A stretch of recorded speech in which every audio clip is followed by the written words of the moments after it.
because this is loud. I missed you guys. I've been sick. Oh my gosh, I've been sick. And I think it was allergies. I think it was really, really, really bad allergies. So I take Zyrtec. I've tried it all. Allegra, Claritin, Benadryl. Okay? Order of efficiency for me. Benadryl, number 1. However, you can't do shit. Their slogan should be, you can't suffer from allergies if you're in a coma. Because that's what it does. Knocks me out. Really good sleep, by the way. Inception level 7. No dreaming. Second, Zyrtec. Not instant. It says you got to use it for 2 days. For me, you got to use it about 3-4 days for it to work. And you have to be consistent. You have to take it every day. But boy, does it work. Claritin, placebo. Allegra, double placebo, sugar pill. Claritin works for me. I have all 4 seasons of allergies. Claritin works for me during the winter. But as soon as mold comes, mold spores or whatever, and as soon as the pollen comes, Claritin is useless. So we've had some 60+ days and flowers have sprouted. I'm looking at a tree right now with some flowers. Boy, it tore me up. Tore me up. So I've been off work for 2 days. I took off Monday. Monday was really bad. The sinus pressure was uncontrollable. I could not get any relief. It felt like a vice grip was squeezing my head. And Tuesday, I was taking a Benadryl pretty much twice a day. I was taking it as soon as I woke up. I mean, not Benadryl, Zyrtec. As soon as I woke up and as soon as I went to sleep. So, I was taking it a lot. And, yeah, I was taking it a lot. So I was sleepy and groggy and I just couldn't go to work. I was just too tired. So I needed at least another day. And today, I'm not perfectly fine. You can hear it in my voice. I'm a little nasally, but I'm functionable. And I got some new glasses. I started wearing my contacts consistently. And I used to be the rainbow glasses queen, and I couldn't find any of my glasses. You know, I've switched cars, and every time I sold a car, I put all the shit that was in my car in a bag, and those bags are somewhere, probably in the basement. So I said, whatever. Let me get some more glasses. So I got me some glasses, some Walmart jump offs, you know, little $8. They're Forster grants though, but they're little $8. I don't spend no money on glasses, no $200-$300 glasses. I'm not doing that because I lose shit. Plus, I'm very into long-term fast fashions. Okay, let me explain what that is. I'm the rainbow queen, rainbow shops like stores. Okay. Rainbow has been with me since high school, since all of my sizes. And the bigger I got, I couldn't find stuff in stores. And I remember I was in a store. There was a Rainbow by my old job near Kings Highway in Brooklyn. And I was looking for some, at the time I was between a 1X and a 2X. And the guy looked at me and he was like, you ever try shopping online? So I was like, online? Now this was 150,000 years ago, you know, early 2000s. Online wasn't a big thing. And he was like, yeah, we opened a website and we have a lot more stuff on the website. And he told me, he was like an Israeli guy. He told me the stuff online is way better quality. That's what he told me. He said it's way better quality. And I was like, really? So he was chatting me up and stuff.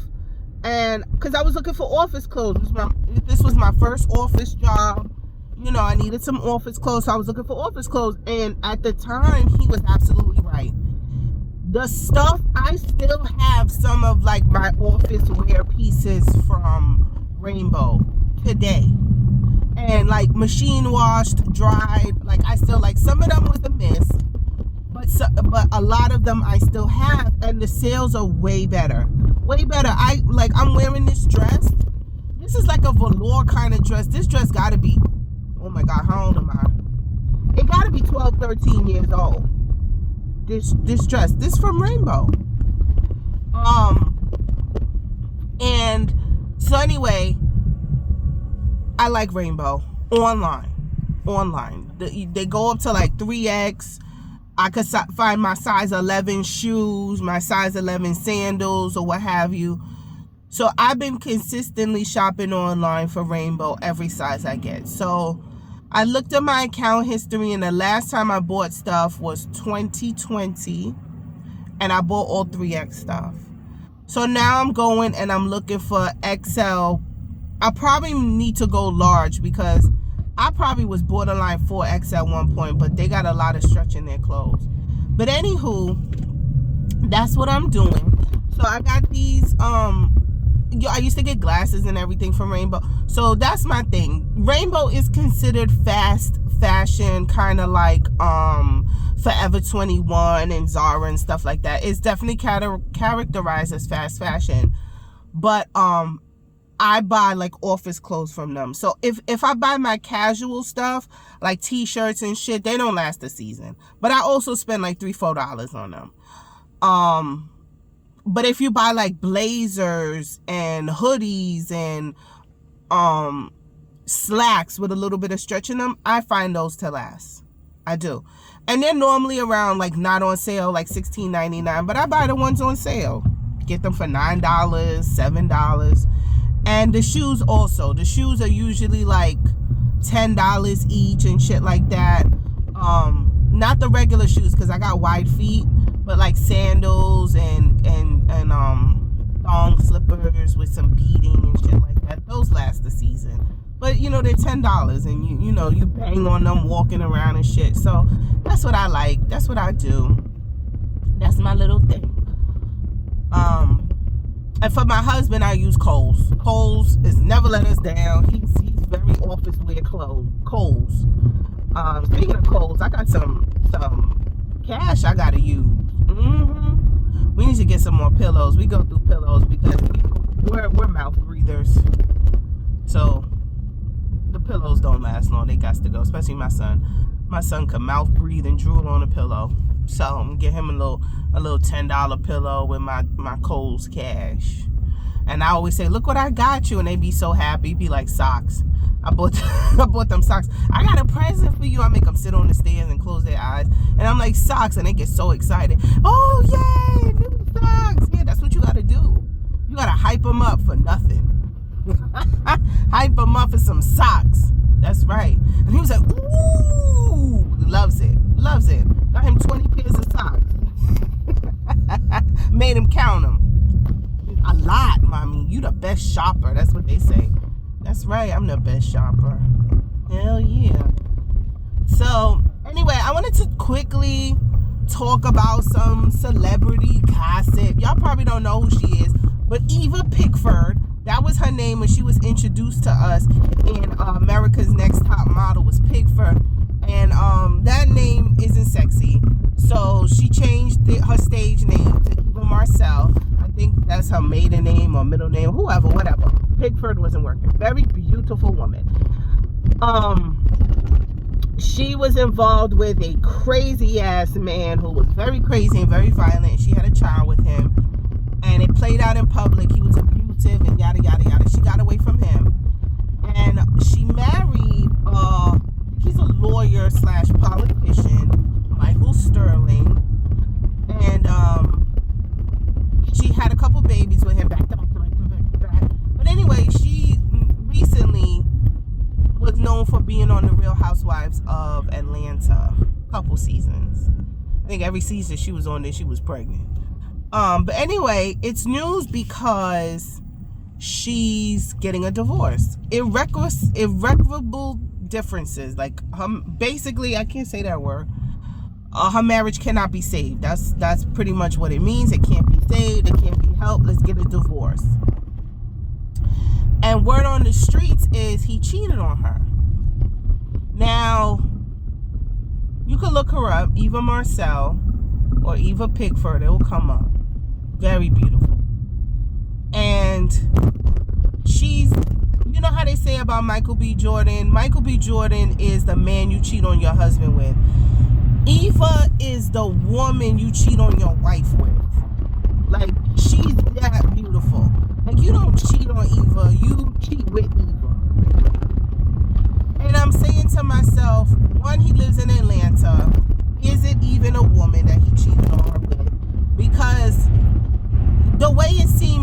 mother was very hypersexual. She was constantly pregnant. She was like he was turning her down for sex from just being exhausted. But yet he cheated on her. So, I know this already, that cheating necessarily does not have to do with looks or the amount of sex that you give a man. Because apparently you could give a man a lot of sex and be super beautiful and he would still cheat on you. And like one of my homeboys told me before, ain't nothing better than good pussy than new pussy. New pussy. Like new to you. Not like virgin. Like new to you. Like when you say you got a used car. When you say I got a new car and it's used, it's new to you. Right? So, that's what my homeboy told me. Like, your wife or girlfriend or whoever could give you sex 4 times a day, be the baddest bitch walking, hang from the shower rod, shout out to Mimi Faust, do all of that, but some new attention and some new pussy come around and, that will trump everything that you got going on. So was it a circumstance of that? Like he was just tired of the poom poom? But not to like downgrade his looks or anything or his thing, but he kind of seems like a square to me. And how could I put this? I think he was looking for something Eva just didn't have biologically. That's what I think. I think it was something that she couldn't offer him because she don't have those parts. And especially in Atlanta. Or it was just new cooch. Because, a shout out to her, I don't necessarily, my personal views on cheating is cheating and having sex with someone. Having sex with someone, to me, isn't a deal breaker. It's not an end-all, be-all to me. What is the end-all, be-all to me? And I think, I'm not going to talk for a lot of women, but I'm going to talk for me and the women who think like me. Is the lying and the conniving and the going behind your back shit that cheating comes with. So I've told all my partners, and I've only had one partner, boyfriend, whatever you want to call him, who actually listened and did what was asked of him, and we stayed together. It wasn't an end all be all for me, and here's the situation. If you have these feelings of cheating on me, you haven't done it yet, and you want to have sex with somebody else, just tell me. Tell me. Because I might want to do it too. We could do it together. What bothers me is that you got to do it and I didn't get to do it. So tell me, look, yo, I love you or whatever, even if you don't love me. I want to go bang so-and-so over here, but I still want to be with you and I still want to make this work. Cool. Because I was looking at the janitor over here and I want to do the same thing. But I still like you and I want to be with you and you cool. But I just want to ride his face for 15 minutes. Fine. We come back together, you please use protection, don't make any children, yada, yada, yada. We'll wait till, the 2-week incubation period to see if any bumps or anything arise. And then we come back together because monogamy is a religious concept and a social construct. It's not natural. If monogamy was natural, then dicks would only fit in one hole. You wouldn't have any urges to be with other people. For example, penguins, they say penguins mate for life. When a penguin is with one penguin, it cannot be with another penguin. Biologically, they are monogamous. Humans are not. If we were made to only be with one person, we would not make or manifest urges to be with other people. It's just not natural.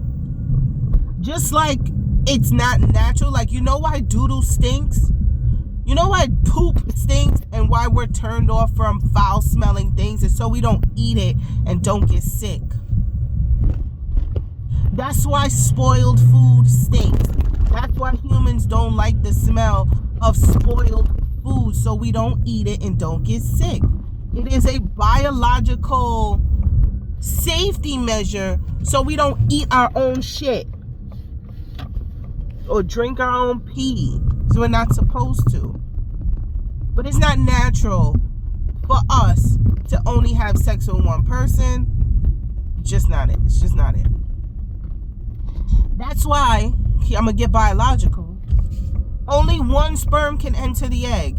All of those different sperms cannot enter the egg. As soon as one sperm breaks that barrier and enters the egg releases a chemical that pretty much turns it super impenetrable, like nothing else can get in, because only one is allowed. And if by some chance two get in, it won't work.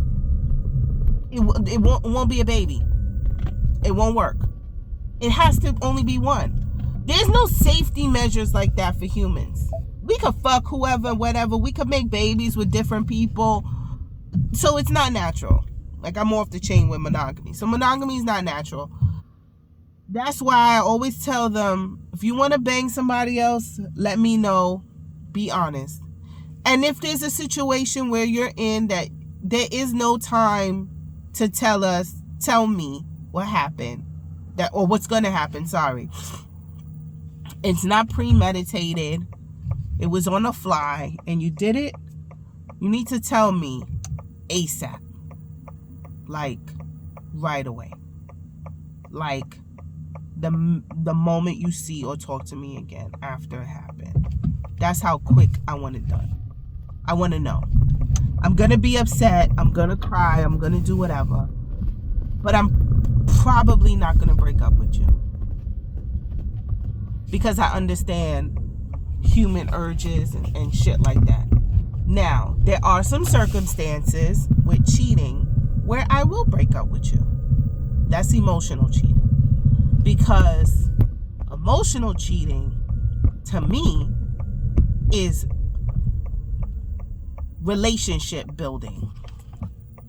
And let me explain.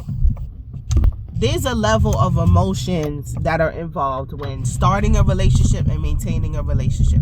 It's just relationship things. Your relationship shouldn't be based on sex. Relationships that are based on sex fail. So that's why, to me, having sex with somebody else is not relationship based. Is sex important in a relationship? Obviously. But my advice, your relationship shouldn't be based on sex, because it gets old very quick. You need something else. So sex is not a big deal. A big way of cheating. Now, if you do things that start a foundation of a relationship, i.e. emotional cheating, that's a deal breaker for me, because obviously you want to be with that person. Having sex with someone doesn't necessarily mean you want to be in a relationship with them. I mean, you want to bone them. Like Jason Momoa, I definitely want to bone him. I want to bone him all day long. But do I want to be in a relationship and live with him and have kids with him? Absolutely not. He seems a bit too kooky for me. Way too kooky. And it looked like he's like one of those guys that it's okay to miss a shower here and there. He looked dirty. I like it though. But I don't want to live with it. Like, he just seemed like the bottom of his socks, like the bottom of his feet is always dirty. He's one of those guys. I don't want to be in a relationship with that. I want to bone that. But if you are doing things to start a relationship, then you don't want to be with me. You're looking for something else emotionally that I can't give you. And that means our relationship is not working out. So yes, we need to break up. So I think that's why I'm going back to Eva. I think that's why it's the lying, the backhandedness, and I think the cheating might have been emotional, because she got a lot of kids. think she got 3. That's a lot. And 2 of them are back to back. She got a lot of kids, and she's still maintaining a job. I think she's on the radio. And what happens is, men are like children. If you were giving him X amount of attention before, and now you have children, and you're not giving him that attention, he's going to look for the attention. Not necessarily look. I'll take that back. Once he is giving that attention somewhere else, it's like salt on a meal. It's craveable. And women, we can smell that out. A woman can smell that a married man is being neglected, like, by his wife for whatever reason. We could sort that shit out. We're like dogs. We could smell that. So I think that's what happened. She has children. She's a mom now. She was a mom when she met him, but she had 1 kid, which is manageable. 3, and 2 of them are back to back? No, that's not manageable at all. You can't do that. So, you know, she's doing that or whatever. She's dealing with that, and he got caught up in the rapture, and I think that's divorceable. That's divorceable. But it's sad because he did adopt her child. You know, he's been a father to the first one and all of them or whatever, but it's just sad to see. And, you know, ladies, if your man cheats on you, I'm going to say that, or men, if your women cheat on you, it's not about your looks. It's not about your dick size, and it's not about your looks. It's something else. It's new, it's fun, it's the attention, it's what it is. Like, did y'all hear in the news of that correction officer, her video got out of her sucking on the inmate fingers and shit like that? Come to find out she was having sexual relationships with the inmates. Somebody went on a podcast and explained that it is so prevalent for these female, they were only talking about females, but it's probably prevalent with the males too, that it's usually like the homely looking women that never or have little male attention, and then on the outside, and then when they go into prison, they are swarmed with male attention because duh. So there is training on how to keep your mental together so you don't get caught up in the rapture of lust. And when you look at this woman, I think that's exactly what happened. These men, and some of them are fine, okay? Some of these prisoners are fine. Prison Bay and all of that, some of them are fine. Like, good looking. That they would never holler at you on the outside world. They would never talk to you in the outside world. And now you're in jail. You're the only woman that they see, they have proximity to. And they're giving you all this attention, just blowing your head up, and you get caught up. Caught the fuck up. Like Love After Lockup, or the correction officer that pretty much destroyed her career and had to pay all kind of fines, and she went to jail for messing with his ass. He would never have hollered at her on the outside. She was fucking homely. So that's the same thing with these neglected husbands. You know, I talked to my husband and we had kids or whatever, but also I bring my husband into the child rearing and responsibilities. I don't take it on by myself. So we're both fucking neglected. Ain't one person not gonna be neglected. We're both neglected and tired. And we understand each other. So there's no urges to cheat because he's tired and broken and I'm tired and broken. You have children? Stop doing it by yourselves, women. You're tired and exhausted, so should he. He's not going to have any energy to cheat because he's tired. You think Eva is out there looking to cheat when she got to take care of these 3 chillins? And one of them is like grade school age, so she got to do help with Common Core math and all that bullshit, and then take care of two back-to-back babies suckling on her teeth? Nah, make him just as tired. And she got a job and he got a job. He just as tired. He can't cheat when he's exhausted, just like she can't cheat because she's exhausted. So that's what I did to my husband. We both tired. Ain't nobody thinking about sex with nobody else because we too fucking tired. That's what you got to do. Anyway, guys, I'm back like cooked crack. See y'all later.